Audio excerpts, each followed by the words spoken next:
Muntik mauwi sa rambulan mga idol ang Day 2 ng NBA Playoffs. Napasuntok ang may-ari ng LA Clippers ng gigil sa nangyari si Kyrie Irving. Nga din ang team owner ng Dallas. Mainit mga idol ang Day 2 ng NBA Playoffs sa pagitan mga idol ng Miami Heat at Boston Celtics. Nagkasagutan si Caleb Martin at Jaylen Brown na muntikan pang mauwi sa suntukan pag hindi naawat. Nasahod kasi ng Miami Heat player itong si Jason Tatum masama ang pagkakabagsak ni JT. Agad namang nakatayo mga idol si Tatum pero hindi nagustuhan niya ni Jaylen Brown. Masyadong delikado ang ginawa doon ni Caleb Martin. No Jimmy Butler, big problem for Miami Heat. Natalo sila mga idol sa Game 1 sa likod ng triple-double ni Jason Tatum, 23 points, 10 assists, and 10 rebounds. 20 points si Derek White mga idol habang sa Miami Heat, Bam Adebayo 24 points. Mukhang malabong makakabalik sa first round ng NBA playoffs si Jimmy Butler kaya malaking problema yan for Miami.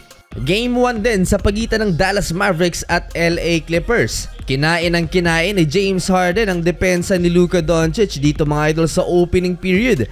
Though nagtala ng 11 points si Luka, hindi nila napigilan sa depensa ang LA Clippers, particular na dito kay James Harden na all out ang performance dahil wala si Kawhi Leonard. 11 points for the Beard sa first quarter at napakaganda ng assist niya dito sa play na to kay Russell Westbrook. Nangyari ito sa second quarter ng laban kung saan nang trash talk pa mga idol si Brody. 10 points sa first half si Russell Westbrook at umabot lang naman ng 29 points ang biggest lead ng LA Clippers sa Dallas Mavericks. Hindi man lang nakalamang mga idol ang Dallas Mavericks sa LA Clippers. Halftime 56-30 walang katulong si Kyrie Irving at Luka Doncic mula sa second unit ng Dallas. Second half, disente ang performance ni Luka at Kyrie pero ang mga teammates nila nagkakaproblema kaya naman itong si Uncle Drew minomotivate ang kanyang mga teammates na may dalang gigil mga idol. Hindi pa rin magawa-gawa ng Dallas Mavericks na maibaba ang lamang ng Clippers dito sa third quarter. Patuloy ang pananalasa sa kanilang opensa, hindi pa kumakana dyan mga idol si Paul George. 11 points pa lang so far, nagbuhat itong si Ivica Zubac with 20 points mga idol.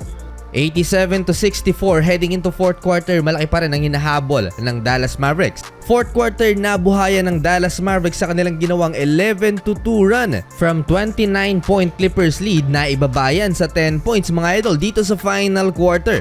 Ang problema, biglang napa-take over naman si Paul George to stop the run. Biglang naghalimaw si PG-13 dito sa fourth quarter at grabe yung hype mga idol ni Steve Ballmer. Pasuntok-suntok pa ang may-ari ng LA Clippers, muntik pang magkarambulan mga idol sa pagitan ni Ivica Zubac at big man din ng Dallas Mavericks na si Maxi Kleber. Well, malaki ang lamang ng LA Clippers and namimisikal pa kasi itong big man ng home team. Hanggang sa dulo ng laban hindi bumitaw ang Dallas Mavericks hanggang sa nagtala pa nga ng parehong 30 points itong si Kyrie Irving at Luka Doncic. Pero nahuli na ang lahat para sa Mavs. Kung masaya mga idol ang may-ari ng Clippers, etong si Mark Cuban nga sa nangyari. Panalo mga idol Clippers 109-97 sa likod ng 28 points ni James Harden at 20 points, 15 rebounds ni Ivica Zubac.